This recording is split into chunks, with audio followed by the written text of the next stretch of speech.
Oh, Yeah, okay. man. So, all right, we are live. We are live. Wow. Welcome I'm to the half Shaker alive. Heights. I'm sick as a dog, so if the occasional cough don't worry. I'm getting that checked out today, as a matter of fact, at 5 o'clock. So Okay, yeah, okay, yeah. all right. Over with some damn tuberculosis or some shit. I don't know what's going on over here, man. Yeah. Oh man, I just turned 58 March 15th, man. It's just obscene to fix your damn mouth to say 58, man. You know what I Yeah, mean? no, seriously, bro.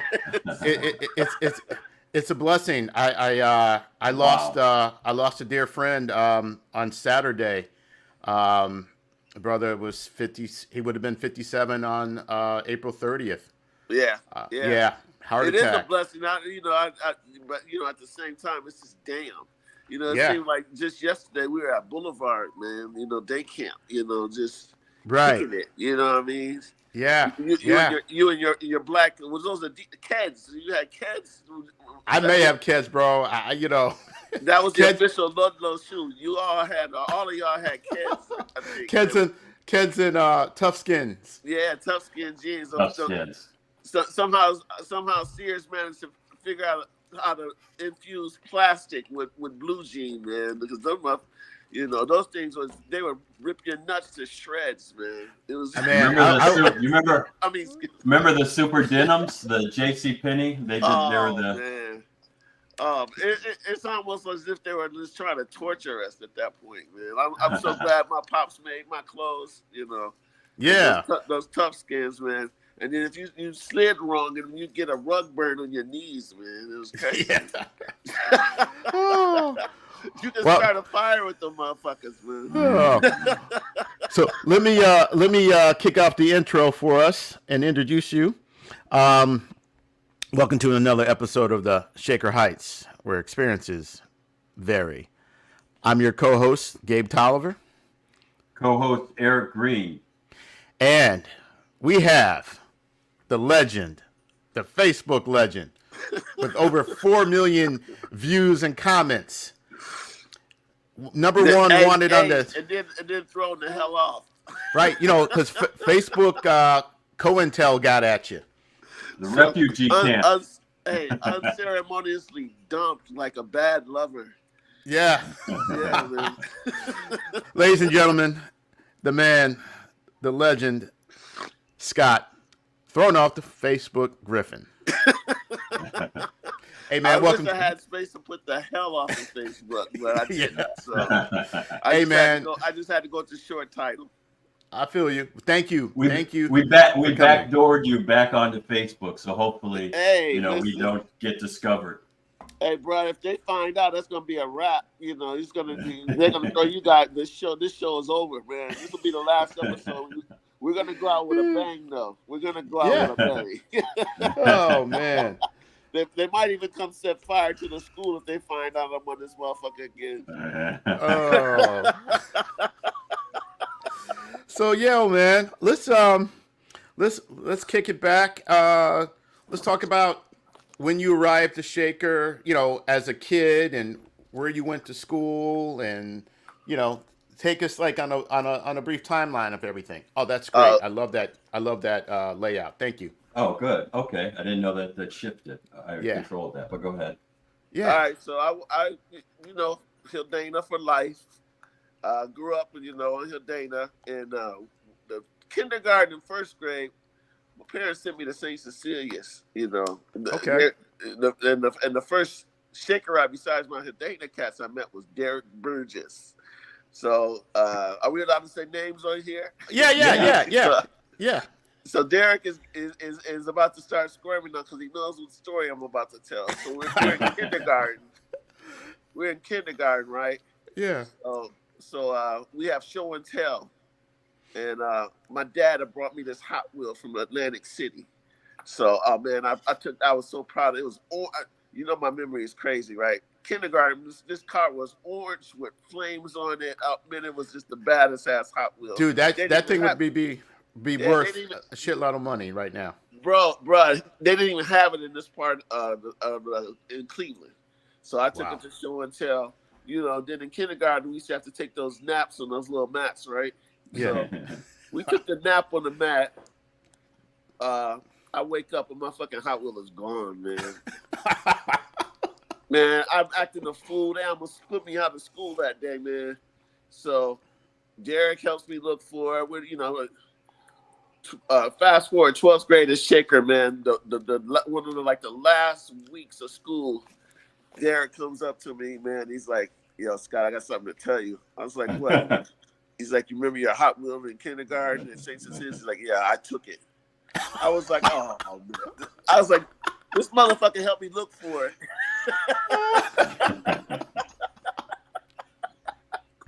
Oh, well, man, I'm gonna make you a customized Hot Wheel to make good on that. To make good on that. And Yeah. charge him for it. Charge I him. will. I want Yeah, you to yeah. charge him full price. I want you to run up in him, charge him for it, man. So I'm gonna hit him up. yeah, man. I you know, all those feelings came back, man. I almost got put out of shaker that day too, man. So. Oh, I wouldn't wanted to see you and Derek go at it. Oh no, It two was gods all good. fighting. It was No, all good fun. yeah, As a yeah. matter of fact, I just had a surprise birthday party last month. Derek was there. You Okay, know? right So, on. dressed to kill. You know, there's a couple of cats that really live up to that whole fashion thing that just a group of us, man. And Derek Burgess is one of them. That guy can dress, man. You know. Yeah. Well, take us through that journey, because that all entwines with itself. It just take us through that. Oh, with the fashion? Yeah. Everything, like right. where it stemmed from, and your journey through Shaker, and then where it took you from there. Check this out. So, my pops is a self-taught tailor. When my mother was pregnant, ironically pregnant with me, she couldn't find any maternity clothes that she liked. So he taught himself how to sew and made her outfits. Wow, right on. Wait, it's not over that. It doesn't end there. So then, you know, I was like about 6 feet tall in the third grade, built like JJ from Good Times, you know, and then finding you know clothes for me was impossible. And then my brother was built like the Hulk, you know. So I mean, we like the letter 10 next to each other, and my father would make our clothes. Yeah. So every year, you know, he would ask you know what we wanted. So. Wow. I think it was fifth grade going into Miss House class. I don't know what I saw. I can't remember what I saw, but I decided that year. He's like, "So what do you want to do for school next year?" Because he would start in the summer. He would work all summer on our gear. Okay. And so he would start in the summer. He said, "What do you want to do next year?" I said, "I think I want to be more corporate." so my pops, bro, yo. He spent all summer making me suits, you know, summer making me suits. So people that went to Moreland with me will remember that one year, every day, I had suits, all types of suits. They would stand me up in front of the class. I had the shirts that had matched the linings. You know, field trips, I got a whole special new suit for field trips. I traded my lunchbox in for a briefcase. So I was putting my homework and my lunches in a briefcase, taking it to school. It was crazy, man. So wow. And so it started there, and then he was fly, you know. And then my grandfather was fly, and so this generation, my youngest son Nicholas is fly. He, you know, I have to work, you know. I do Uber to keep him fly. I send him money so that he's always getting what he wants because I always got what I want.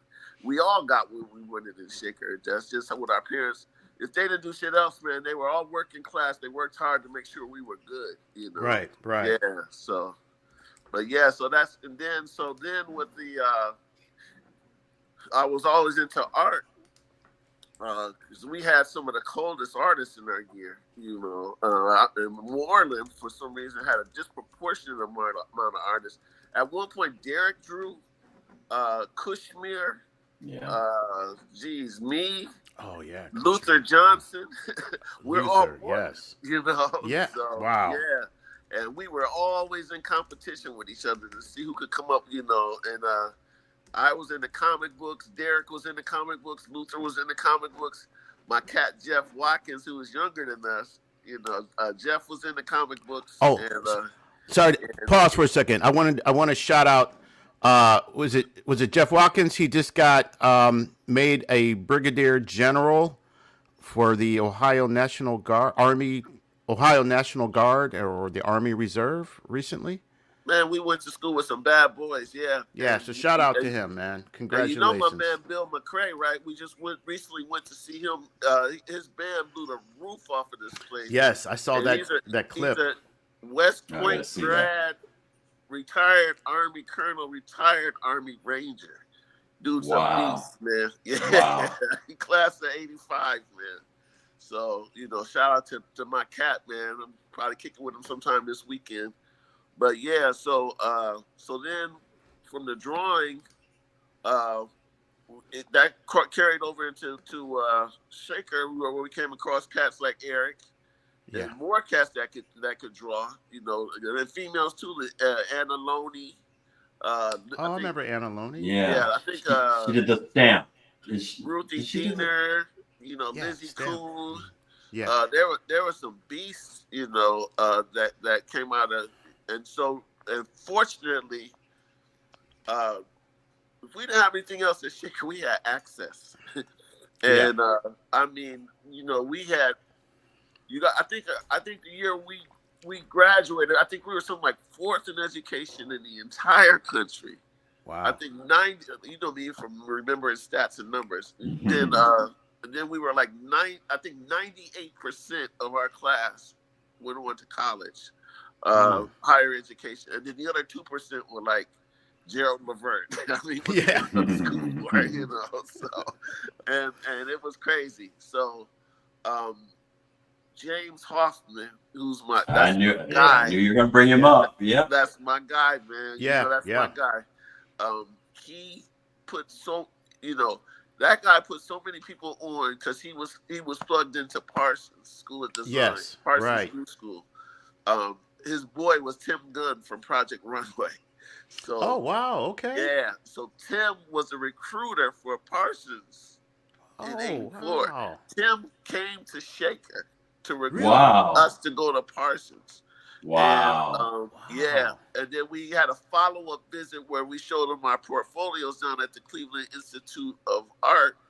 And Shaker folks, man, we went straight to the front of the line, He just went through our stuff and decided who could get in, who could, because that's that year Parsons New School was harder to get into than like the Ivy Leagues.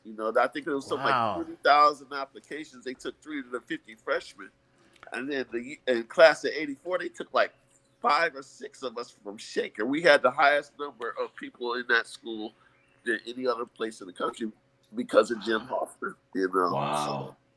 So yeah, Hey, wait a minute. Do you remember the album that Mr. Hoffman used to play every single day on that record player? Let me see how steel trapped your memory is. I will tell you this: it must have been something fucked up because I must have shut it out of my mind. I can't remember. It must have been something whack. I'll tell you. I love James, but it must have been something whack as hell because I can't remember it. I'll tell you what it was. It was Crosby, Stills, and Nash. Boom. Greatest hits. And I'll never forget Marrakesh Express and Treat Your Children Well is still on my tape loop in my head. Wow. Yeah. So that's another cultural exchange, between, the different cultures at Shaker and in and around Shaker. Well, we were fortunate to come at a time that we came because it was for me, Shaker was fairly segregated, although it was segregated. We were cool with each other, but we didn't, we weren't really intermingling as much. I think. Yeah. Until for me, it wasn't until I was forced to intermingle at Byron. I loathed Byron with a passion. Really? Oh my God! Rebels, man. If I could have jumped off a bridge or something, I hated every second. There were, and I'm going to shout out the people that helped me make it through Byron, Okay. Kelly Clemens, April Smith, Angie Morrow, may she rest in peace, Kim Yeah. Lavender. Uh, that there was a whole little crew of people that helped me cope because I had to cope, with Mary, and of course, how could I forget Mary? And they helped me cope with Byron because I hated every second I spent there.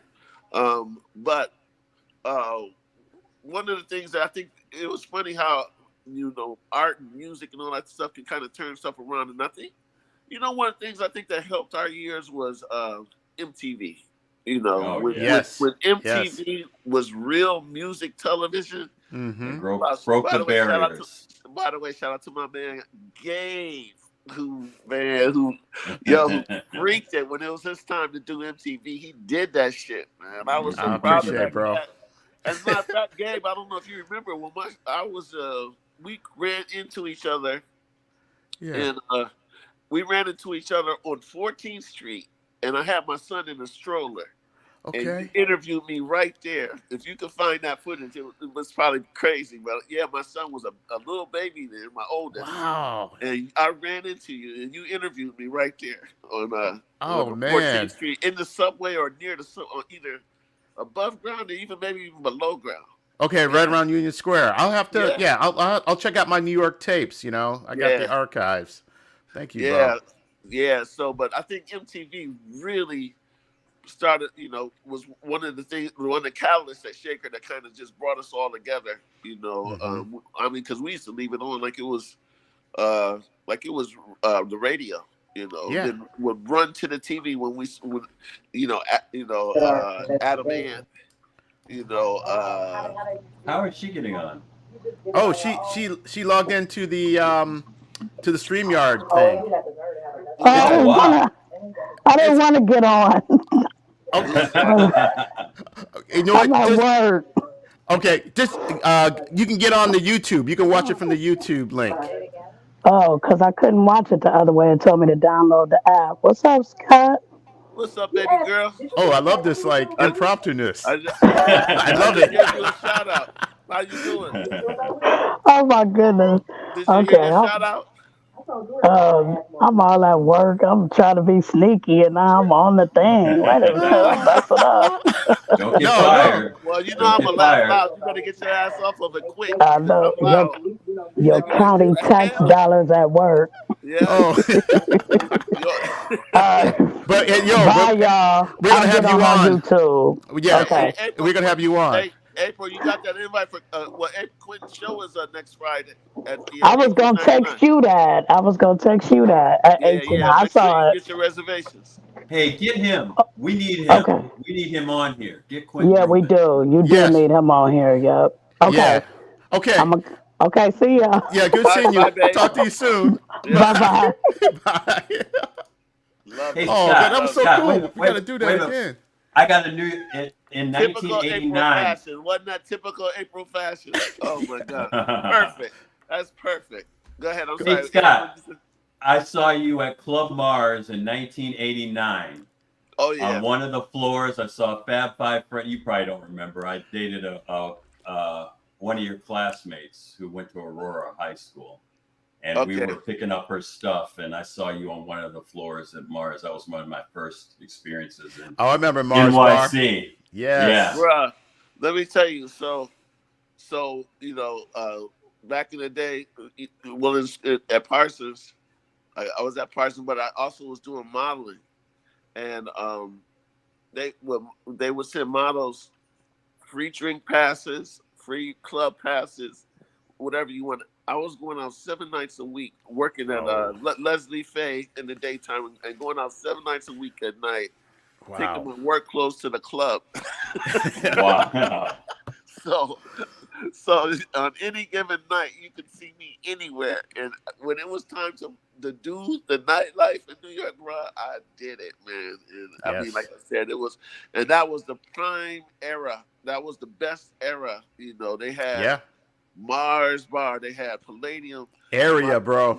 Area. Area. They had the tunnel. They had Yes. the building with Kid Capri. Nels. I mean, Yes. so imagine on any given night in New York, you had a choice of going over here to Kid Capri's set, or kicking it with my boy who's one of my friends, Red Alert, or one of my boys, Chill Yeah. Out. He was another one of my friends, or another one of my friends, Africa Bambaataa. You got all those guys spinning, all Yeah. on the same. Premier, who was a young guy, just Wow. Yeah. you got I remember I him mean, from Payday. Easy Mo B.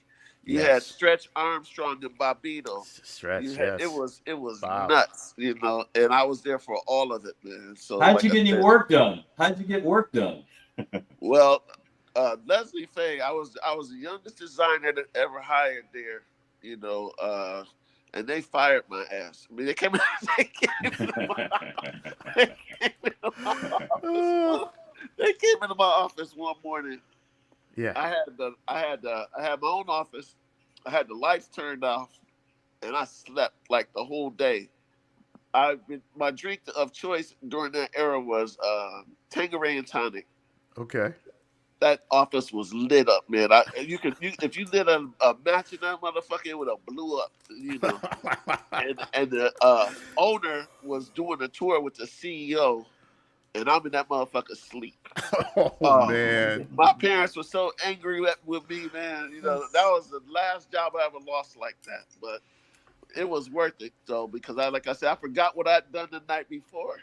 But it was off the hook. I remember that part of it, because I remember drinking more than I normally would have, and Right. having a better time than it. Yeah. So, but yeah, man, it was like I said, Gabe was there. The Def Jam parties. It was bananas, man. And Yeah, it was golden Who days. Lower then Broadway. New York who City's then New York City's best mayor ever, Dinkins. It was. I don't think I Yeah. paid for a train the whole time I was. He was mayor. We jumped the turnstiles, and it was like the Wild Wild West, man. And it'd be like 20 something in New York City. It was crazy. So. who at Shaker went with you, and who are some of the contemporaries you went to school with outside of Shaker? Who went with me where Like, to who are the Parsons? Shakerites? Yeah, we're at Parsons, and who are some of the people that you cross paths with or work with at Parsons that we might know about today, like in the Well, fashion or well, art field? the sad thing about Parsons is that the post grad program is trash. But the people Mm-hmm. I went to school with. What's up, Brannigan? Sean Brannigan, who was a beast. Yeah. I forgot to mention when I was talking about the awesome artists who we went to school with. I went to school. Brannigan went. Ty Bassett was Yes. at Parsons. R.I.P. Yeah. R.I.P. Allison Beard. Oh, I didn't know and- Allison went there too. I had yeah, Allison Wow. Beard and Shout out to Allison. geez, was there somebody else that went to Parsons with us? Those are the three I can remember. So I guess there was four of us, unless I'm forgetting somebody. And forgive me if I am, but those are the ones that I remember because we were all in the dorm together. We all lived in Union Square. Yes, near Danceteria.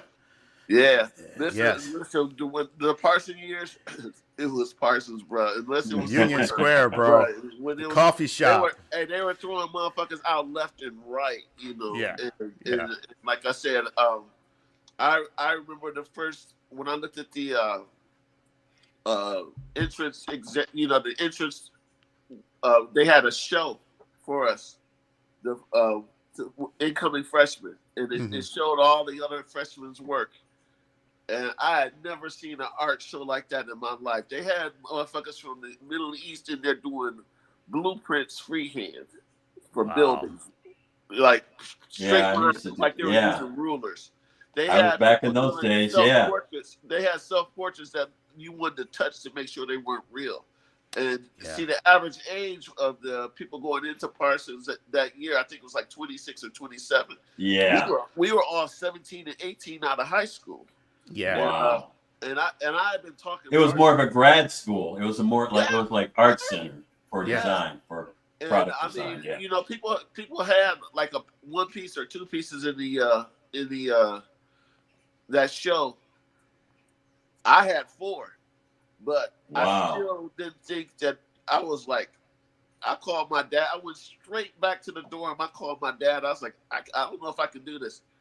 And he's like, because once again, my pops, man, he put me through that motherfucker. It's one of the top 5 most expensive. If you Google it now today, I'm sure Parsons New School, one of the top 5 most expensive schools in the country. Astronomical. Put me through that motherfucker with no student loans. None. Right on. Right on. And so I called him and I was like, Dad, I don't think I can do it. Now, everything leading up to it was, Dad, I want to go to New York. Dad, I'm going to Parsons. Dad, I'm this. So he called. I called him. He's all excited to hear from me because he knew I was going to the show. He's ready for me to, call him and tell him how hyped I was. I was like, Dad, I don't know if I can do it. I think I'm in over my head. Now, this is my pops that used to feed me, sit me up. He's the only person that could change me when I was a baby. He's the only person that could feed me. He's the only person that could calm me down. Everywhere he went, I went with him with the pajamas with the feet in them. Everywhere. Yeah. So, right. That's my, and I'll never forget. I expected him to say, well, don't worry about it. If it's too tough, you can come on home. And he's like, well, boy, he said, you've been talking about this since Byron. He said, I'm over here eating crackers, making sure you get through here. He said, you can do what you want to do. He said, but you can't come back here. Right. Tough love right there, bro. Tough love. Hey, and that was it, man. I went through the motherfucker, man. I buckled down. And that's why I was just the joke earlier when I just said the Parsons years was Parsons. That's all we did was, by sophomore year, you decided which night you were going to stay up all night. By senior year, you were deciding which 2 nights you were going to stay up all night. Yeah. Literally. Yeah. Literally. And but when you came out that motherfucker, you were prepared for the fashion industry. We were the best and the brightest, and we, their post grad thing was trash. A lot of me going out and stuff. That's how I got a lot of the jobs I got. So networking. Yeah. But that was a very intense course, and we lost. I think we lost 2/3 of the class by the time. I think we graduated like in fashion like 58 out of like 350 or something crazy like that. Jesus. Yeah. Wow. So here's one thing I'll interject in. So when you got there, for example, did it become immediately apparent like the Shaker education had you all like light years ahead in terms of like, just like everything, like reading comprehension and just, nuances about, the world and stuff like that when you got there? I mean, did you ever feel like, oh, this is kind of, despite the artistic side of things, the other stuff came easy, Oh yeah. I mean, that Shaker education, man. One other thing that sticks out of my mind. This was 6th grade. We were doing testing, and Mr. Fucella, the greatest elementary school teacher. I can't say enough about Mr. Fucella. We were all in his class. He prepped us for it. Those test scores came back. Our test scores were so high that he said, this isn't, I'm sure I shouldn't do this. He said, but I've never been more proud of a class. He read all of our test scores for reading and math, out loud. And I remember there was me, there was Lisa Fuller, Kushmir. Yeah. I think we were all reading on the college level in the 6th grade. All of our reading and comprehension stuff was off the charts.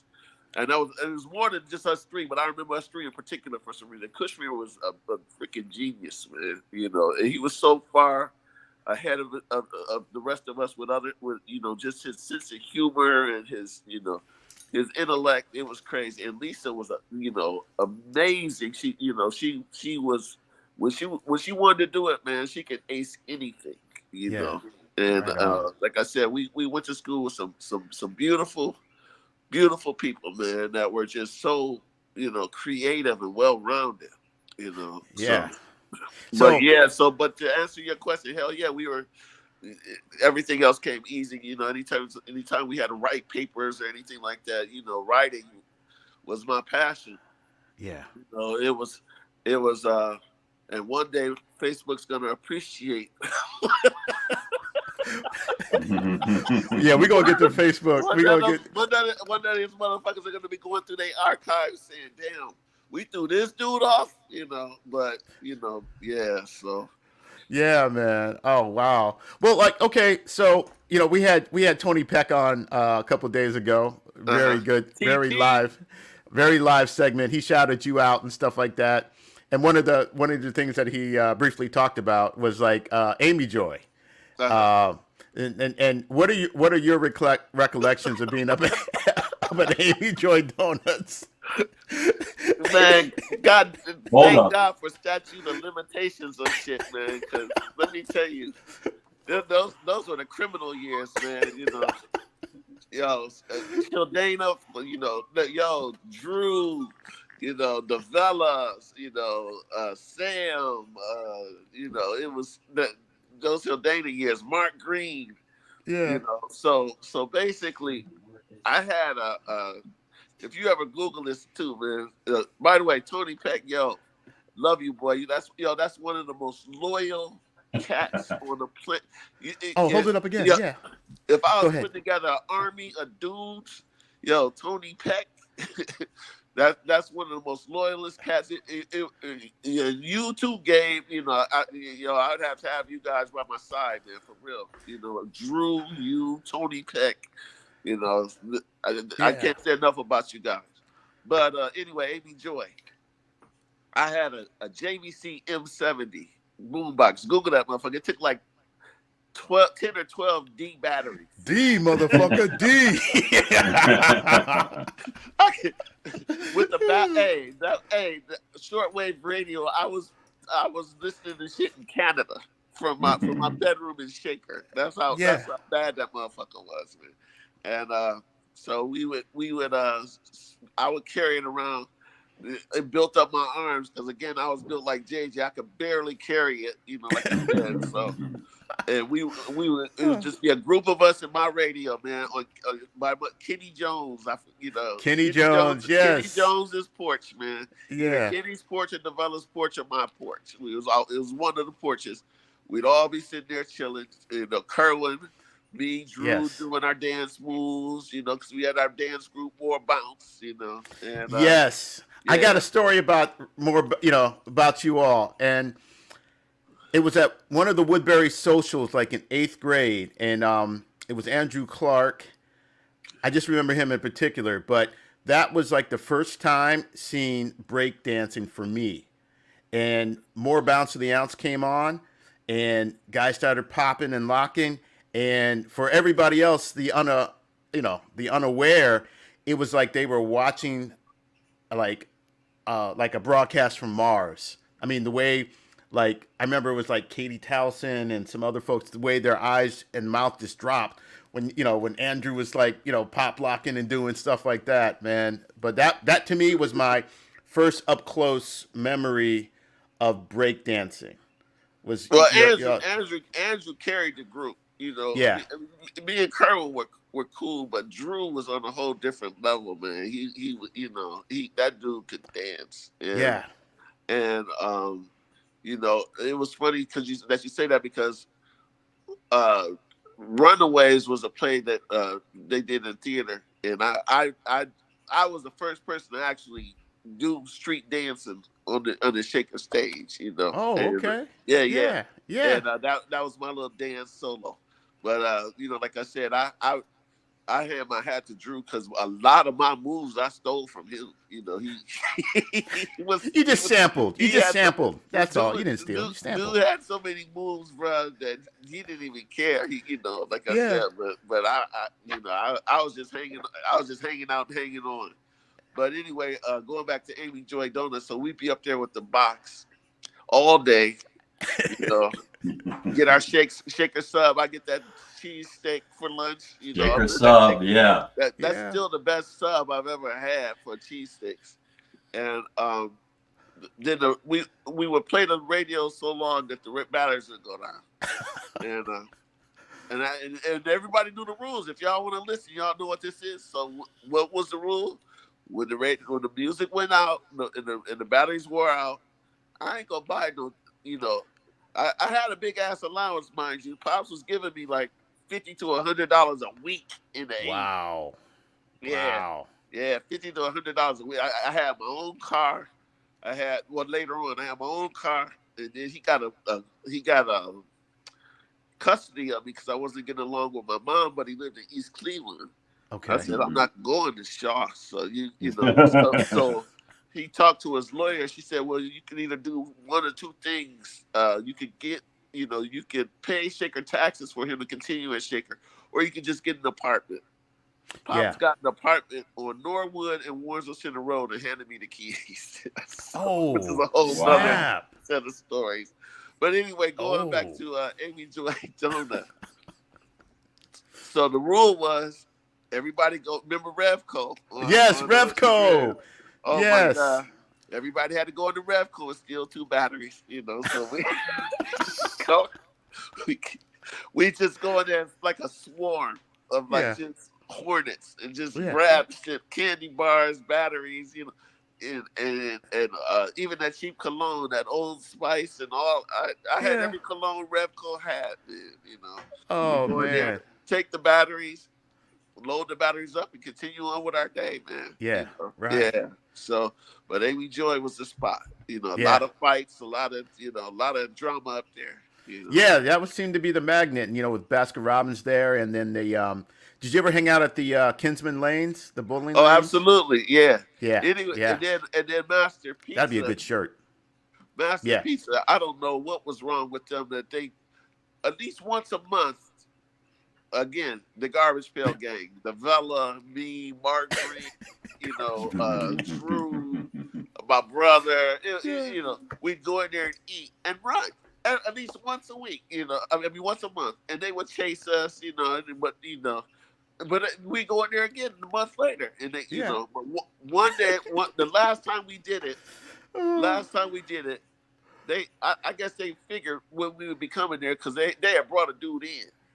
Oh. I don't know if this motherfucker was a track star or man. When I tell you that this dude almost caught, and we could run. He gave us a blockhead start, and the only thing that saved us is once we got the thing about our hood. We lived over there by Pick and Pay, and Man Talk and all that over there.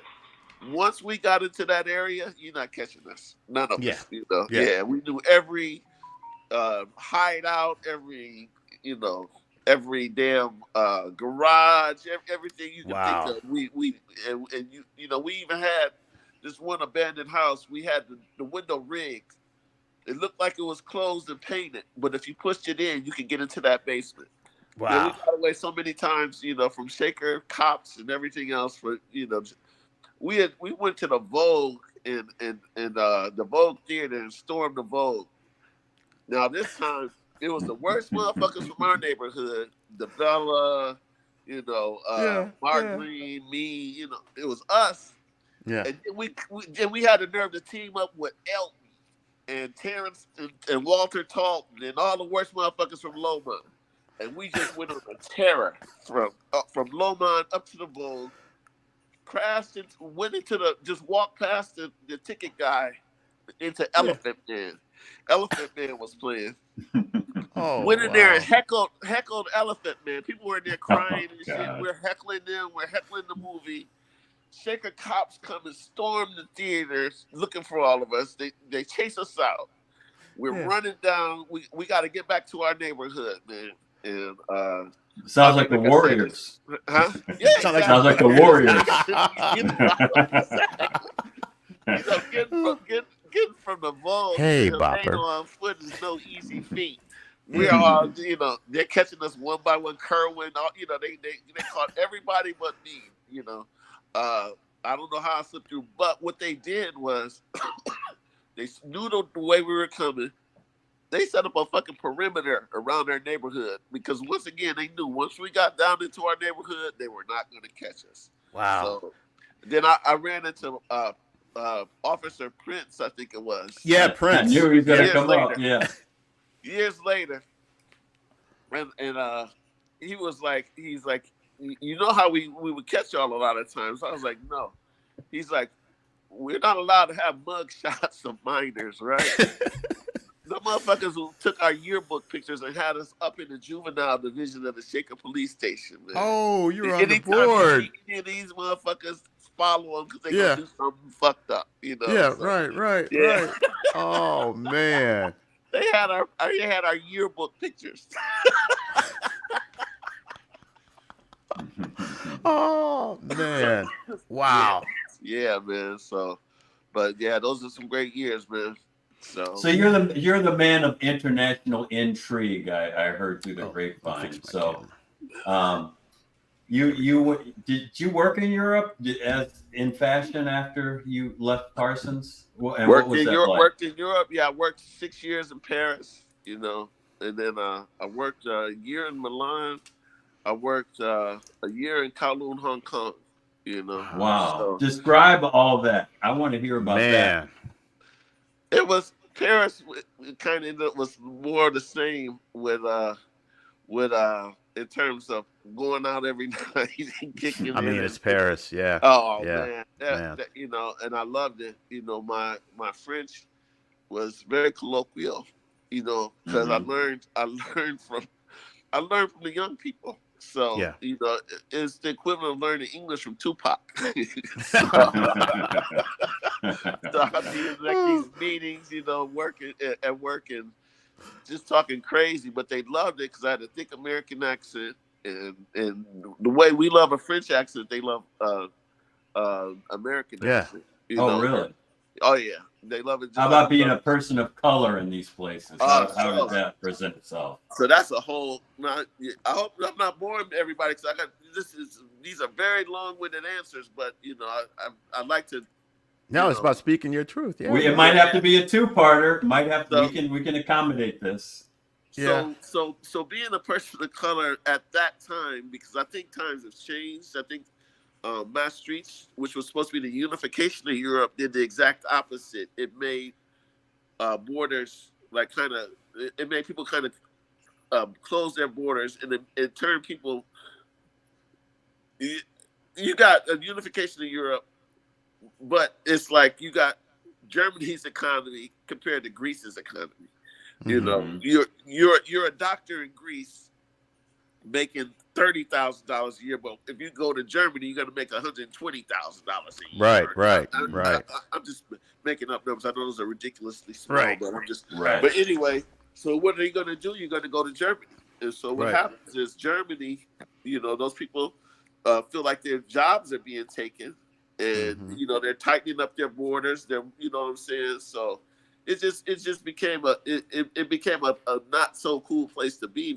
And afterwards, I think I left before then, but when I was there, it was surreal because you're actually judged on the content of your character, not the color of your skin. You know, and it was a trip being on the inside looking out at racism because they treated the Arabics like they treat us here. You know? And so 3 of our classmates came when I first got there. Douglas Thornton, Brucey Red, and David Dickerson came to visit me. And one of my stories to illustrate, you know, the difference in there and here. So yeah, and you know, besides Brucey, Doug and Dave are like 6'1", 6'2", you know. Right. And we're all walking down this dark street, poorly lit street, and out of nowhere this white lady comes. And she asked, you know, for directions. They're all nervous and tense and looking around. So I'm just getting there. So my French isn't great. And so I said, listen, I can't explain it to you. We're going that way, though. I know where you're talking about. If you want to come with us, I can show you once we get to the Grand Boulevard, which was the next big street. Okay. And she's like, that would be delightful. And she says that would be delightful in French. loops her arm through mine, and we go on the walk. Dave and them are looking around, waiting for the police or somebody to come out with a gun or bats or something. Right. Walk the lady to where she has to go. I tell her the rest of the way that she needs to go, and she's off. Kisses me on each cheek. It goes off and does whatever she does, and that would never happen here, anywhere. And it's just the subtle stuff, not getting followed in stores, not having car locks, certain looks even, it was wild, and I think that meanwhile they treat the Arabics like they treat us here. So when you see them walking down the street, they're the ones sag, and they're the ones walking like we walk. They act like we act here. They're the rappers. We have NWA. They have NTM, which is Nick Taber, which is fuck your mother. Yes. That's their rap group. So. And then another group like Two Neg at Bow, two N-word bullets.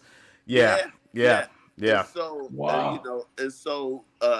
it really begs the question, are you who they say you are, or do you become what they say you are? Because they don't act like that here. That we act like that here. And it's society kind of pushes you into this little I don't know, character, or this little type of vibe, this type of persona, and that's who you become sometimes. Yeah. James Baldwin has a quote about becoming who you want to be and not by their standards. I mean, I'm paraphrasing, I'm bastardizing his quote, but it's like so no, I get it. Yeah, and then so then I used to race bikes. I was a bike messenger in New York. Yes. In the 80s when we was making bread, and which was crazy. Well, I did an ill-advised bike ride from Paris to Munich, like 600 miles. Not looking at a topographical map, not realizing that part of that journey would be through the foot of the Alps. Wow. And I'm up in the Alps in a thin. I think it was in July, so I only took a thin jacket. I'm in biker shorts, a cutoff shirt, and a thin biker jacket in the Alps in the middle of the night. But my destination was this place called Altmark. Altmark was like 99.9% Caucasian, one black family. So I said, wow, okay, let me see this utopia. I mean, no other ethnicity but Caucasians. I said, let me see this utopia. So I get there. It's nestled at the foot of the Bavarian Alps. I get there. You know that the people from the valley discriminated against the people from the mountains. Oh, and wow.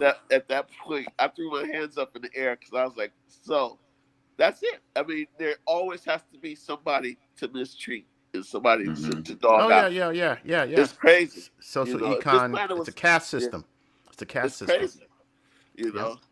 So, but so anyway, being a person of color back then, especially if you knew a little French, oh my God, the world was yours. I had an amazing time, and I can't say enough about it at that time. Right.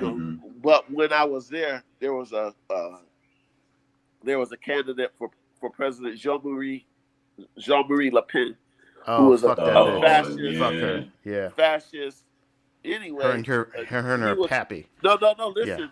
This was when I was there, it was the dad. This was the father. The dad. Yeah. They were throwing pies in his face. They were, he was just treated how we should have treated Donald Trump here, and because they were just so outraged and so disgusted by him and his platform and his agenda.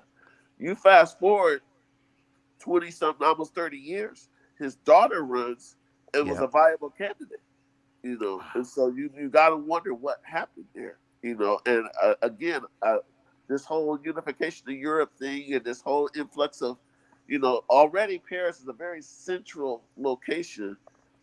If you look at it on the map, it's really smack dab in the middle of Europe almost, and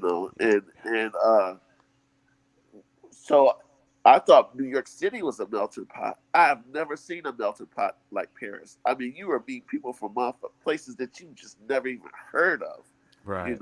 and so when I was there, they had to pass laws for French radio and French television. They had to play a certain amount of French radio and French television. Yeah. Because they were inundated with British and American culture. And those Right. kids were Yeah. obsessed with. That was when Gabe was doing his thing at MTV. They were obsessed with that whole rap culture. The whole, obsessed. They either hated us or they were obsessed with us. There was no in between them. Yeah. Yeah. So, and you had words like super and cool, getting into their lexicon, and you don't want to mess up that language because it is such a beautiful, romantic, instead of, for example, we're very direct in English and American English. That's why it's the language of trade, because they're very direct. Their language is still a throwback, and so instead of "you're welcome," just don't please. It is a privilege to be of service to you. Instead of you want to go to the store, it's like, would one like to accompany me to the store? This is how they're talking every day. Oh, proper. Yes. Yeah, it's poetry. You know what I'm saying? So I feel that way about Portuguese. So listening to your experience, I don't mean to cut in. So thinking about Black luminaries like Baldwin and other Josephine people, Baker. Josephine Baker, that became expatriates of the United States. What brought you back here after seeing all that and experiencing that? Oh, it was good. It's the same thing people ask me about what brings me back to Ohio. I'm a this raggedy shit right here. This is my shit right here, man. I'm a Cleveland cat. It's your jam. I'm a well-traveled Cleveland cat, but I'm a Shaker Heights Cleveland. My pops is 85 now. Oh wow! Yeah, nice. Yeah, I turned 58 March 15th. He turned 85 March 13th. Wow. And I'm here mainly to make sure he's good. I'm going to make sure he's good. You heard the stories. You heard the stories, man. Right on. And as far as coming back to America, I never aspired to be no French dude. I would never turn my back on all of this. As fucked up as it is, I mean, the biggest part of my identity are y'all. The people I grew up with are the closest people to me. Out of all the people I've met all over the world, can't nobody come close to Drew. Can't nobody come close to Sam Philpott, Tony Peck. Nobody touches those guys. They go. Come November. Let's go to the front of the line, man.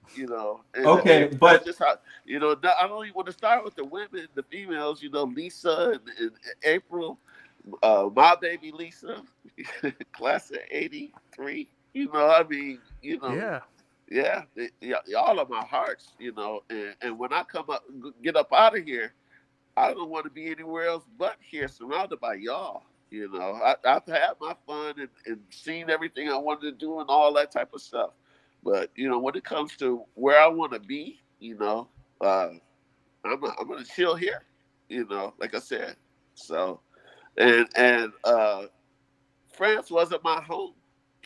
And it was never going to be my home. They don't. I couldn't walk out the house, get in my car, and go get some ribs. right. Like cochon. They barbecue. Shit, that's that's what it is. So, like I said, one thing about having this foundation is you never lose sight of who you are or what Yeah. you are or where you come from. You know, Mm-hmm. and like I said, it's I've traveled. If I die tomorrow, I've done everything I wanted to do. I've seen everything I wanted to see. You know, and the great thing about Cleveland is you can stack and build here, man. You know, Yeah. you can, and at this point for me, it's all about assets and equity. Right. Right. Right. I've Right. done the experiences thing. Yeah. I gotta. I'm over here working on this generational wealth thing. Bread to leave for my sons, Yeah. and like I said, so and Cleveland allows you the flexibility to travel. If I wanted to go back and visit Paris tomorrow, I could, Right. because like I said, you got bread here. You're able to stack Yeah. here. I couldn't in New Right. York City. You can't stack like this. Yeah. No. Paris, you No. can't stack like this. Paris is just as expensive as here. You know, Yep. even though I had some hookups, Yeah. Yeah. Still. you know, I had a couple of hookups. I had some Yeah. hookups in New York too, but you still never. You can live like a king in Ohio, and Yes. and your health is better.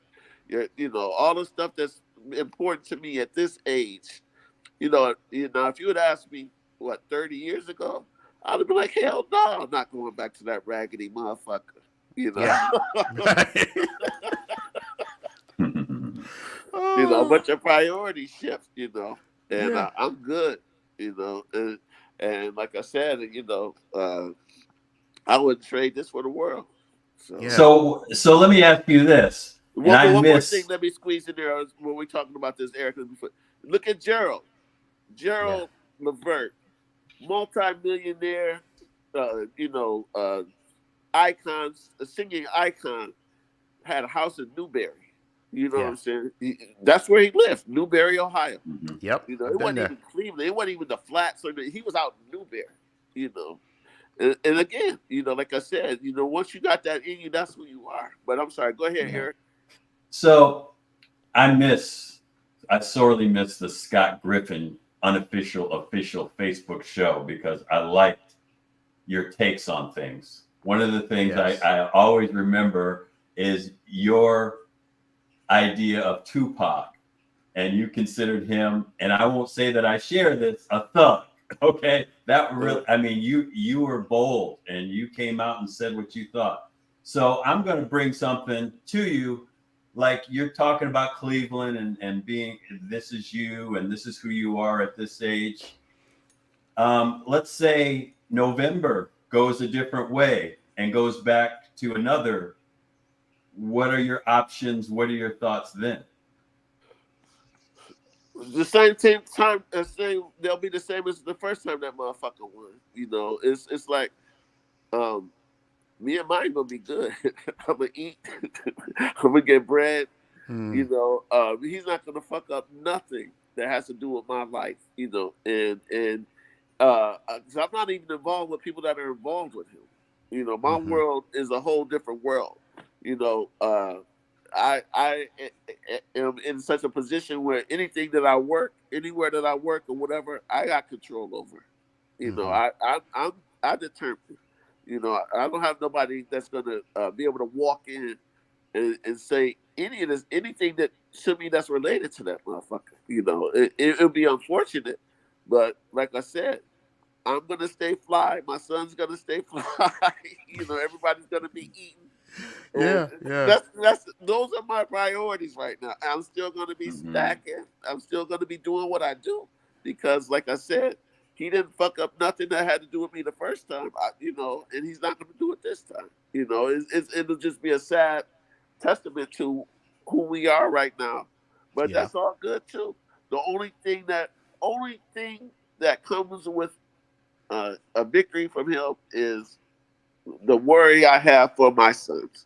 I've Yeah. been able to That's navigate what my I was way going to through this. bring up. No, Yeah. yeah, I've been able to navigate my way through this shit, this cesspool, dystopian cesspool, Yeah. That's a good way But of saying it. Yeah. yeah, yeah, but I just worry about my sons, particularly my younger one, because that dude, y'all think I'm fiery, man. he's real quiet, but when it's time to bring that fire and that smoke and that heat, oh my God.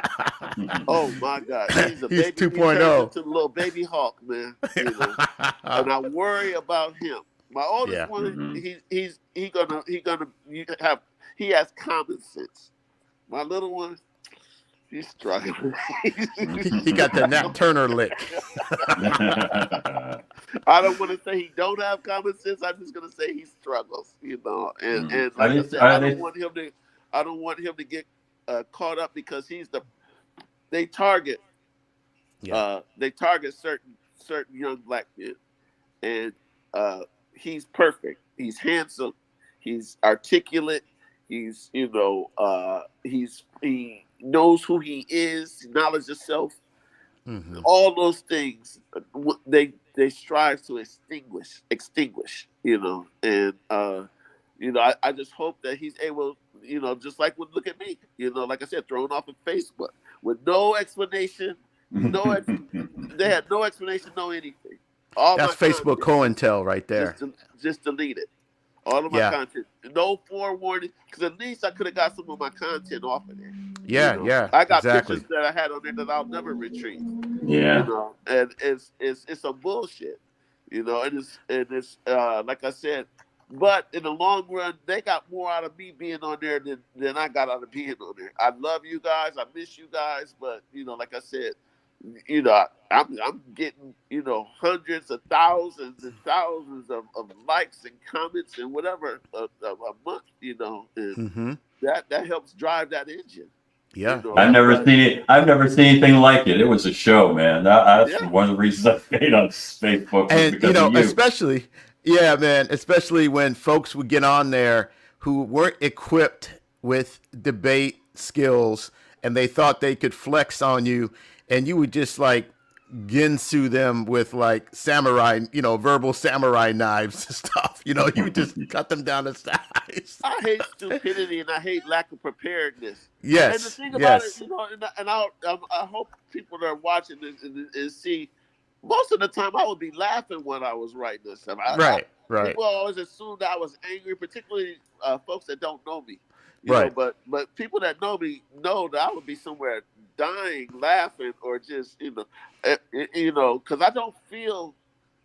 The reason I was able to articulate and ginsu and eviscerate their asses was because there was no emotion behind my words. It was just, it was just, I'm gonna bring this smoke, and I'm gonna articulate it. But I don't feel any type of way about you because fuck you for trying to step to me. Yeah, that's right. So That's right. like I said, I'm gonna embarrass you and I'm gonna drag you, and then worse than that, I had my Brooklyn crew. I had about 20 other people that's gonna drag you too, just because fuck you too, because they have my back like that, right?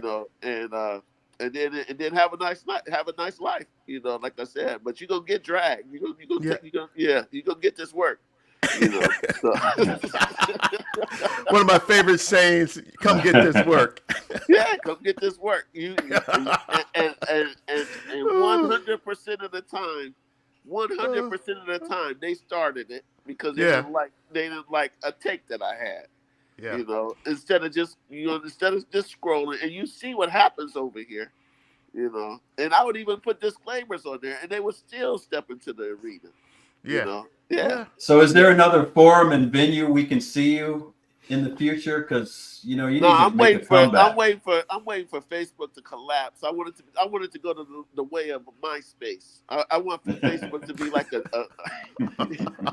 you ever see how fucked up MySpace is right now? It's just ghost random. town. It's just like nebulous. Tumbleweeds. Yeah. Tumbleweeds, yes. Or tumbleweeds. Tumbleweeds. I'm waiting for Facebook to fold. I want this whole shit to collapse, and then and then something else emerges. Y'all let me know about it, and I will gladly join and continue where I left off. But Facebook, it was funny because I had gotten contact with them about getting the content off of my page, at least, and they had the nerve to send me back a questionnaire asking me what I thought about Facebook.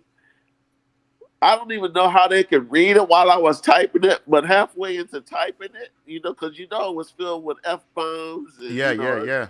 halfway into typing it, it was just I was just cut off. No, man, they have a COINTEL type program.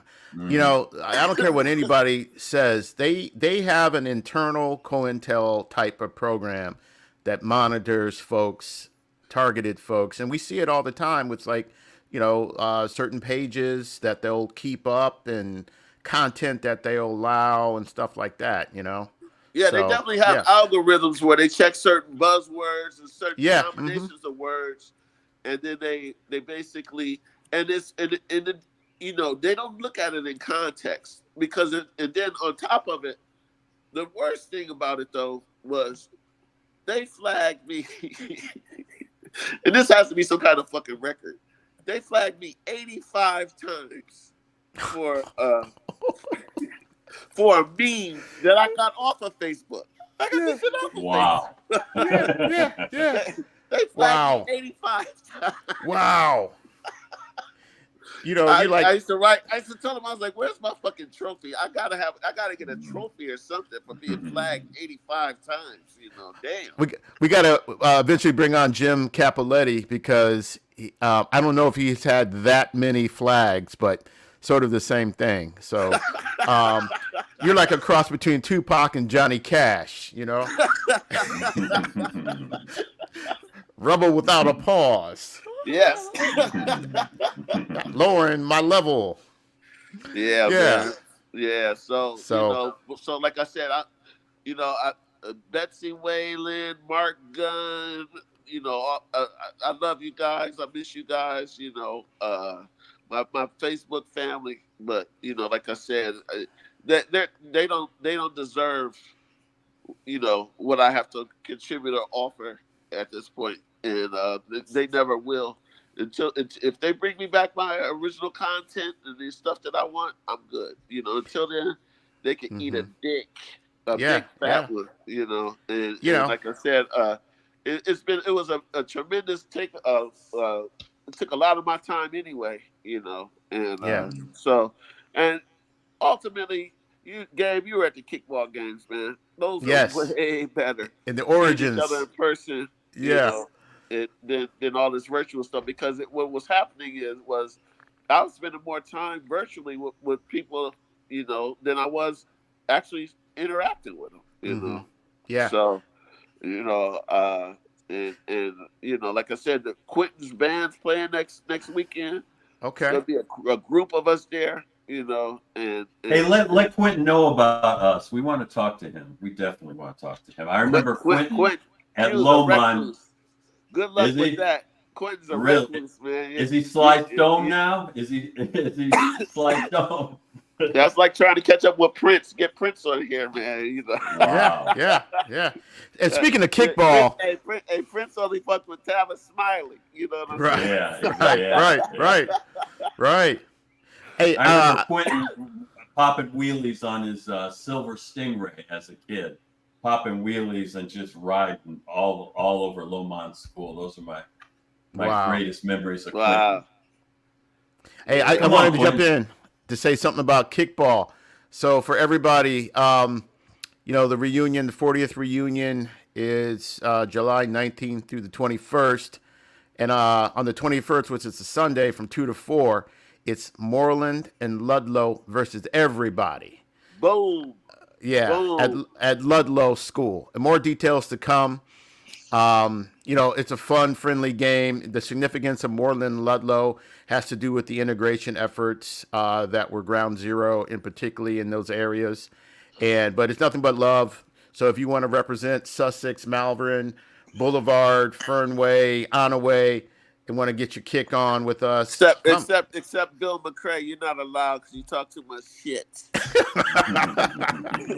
So more details to come on that. And if you haven't gotten your reunion tickets, reach out to Matt McNulty. He does Cash App, PayPal, Venmo, one of the two. But So that was I had to throw that Oh, advertisement. absolutely, Yeah, absolutely. Yeah, yeah. yeah. That's going to be a great time. How's the field over there? I've never been to Uh, Ludlowshire.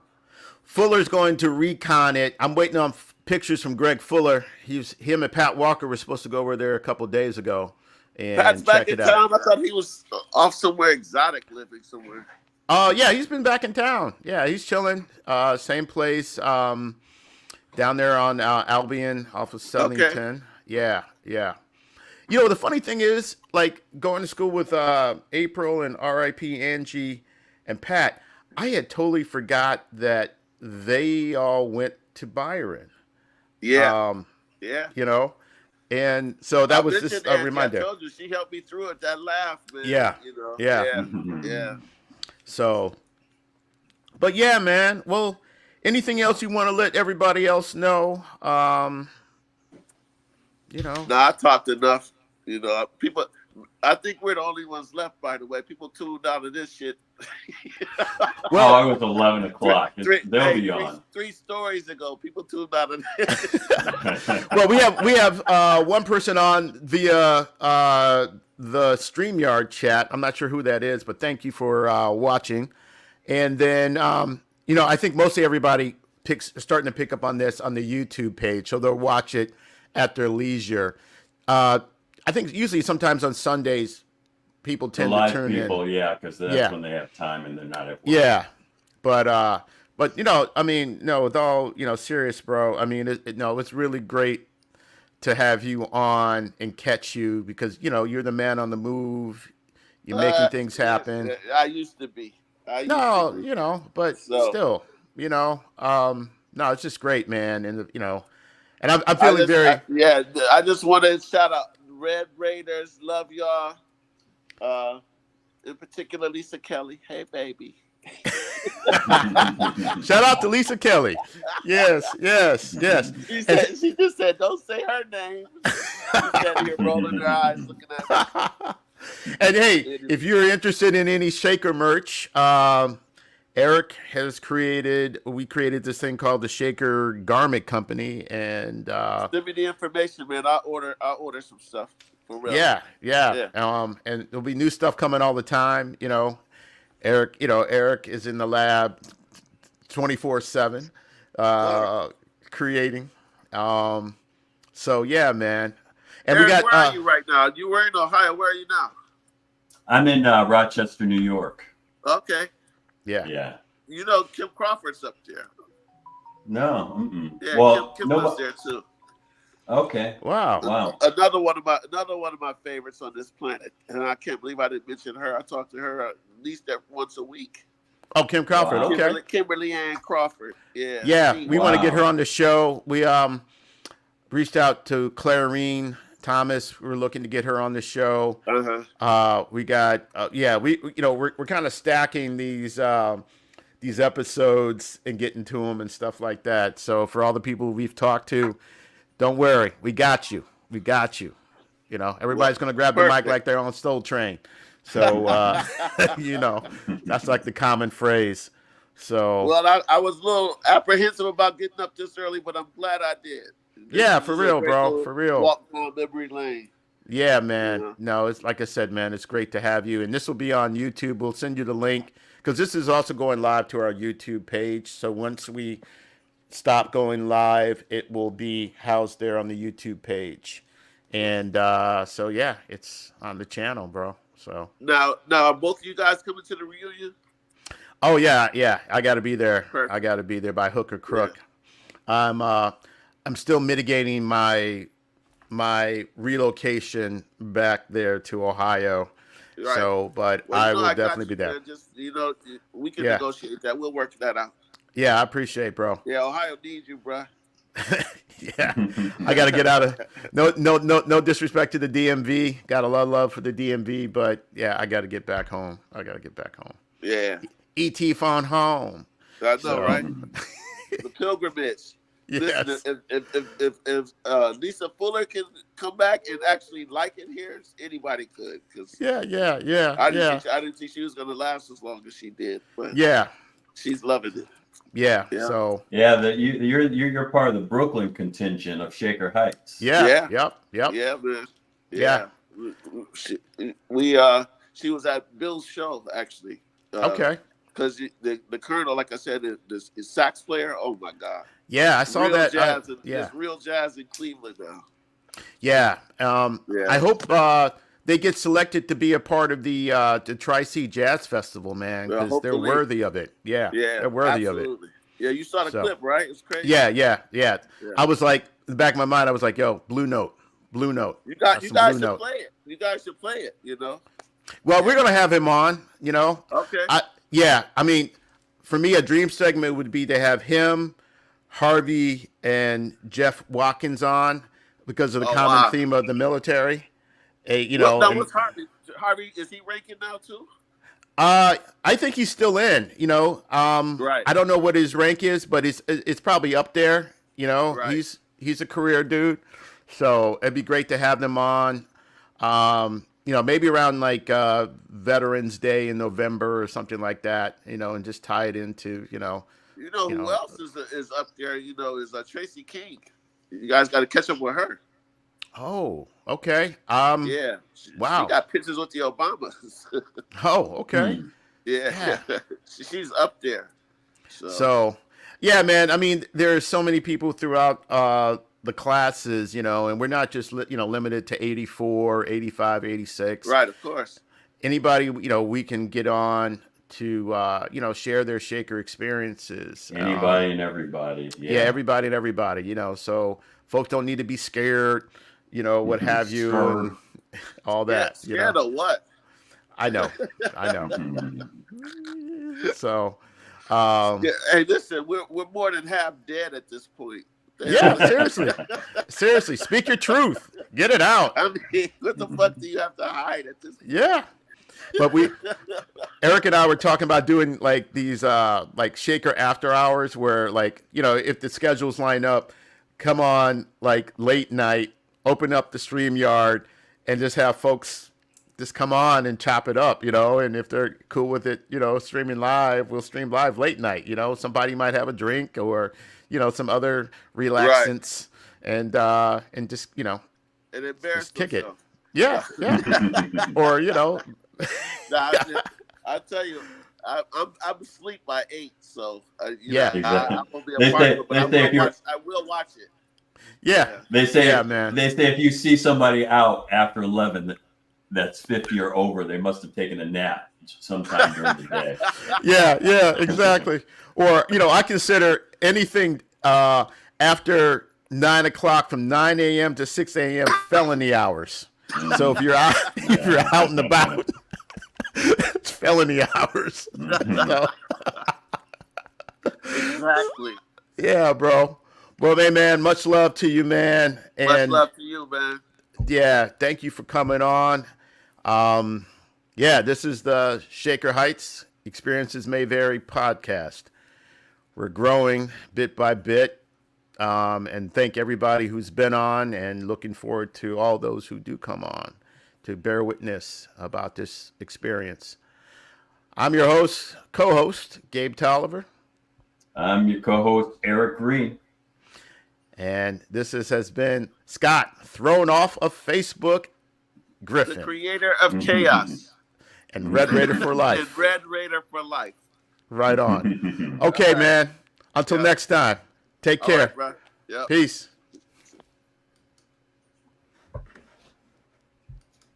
That was a good one. Yeah.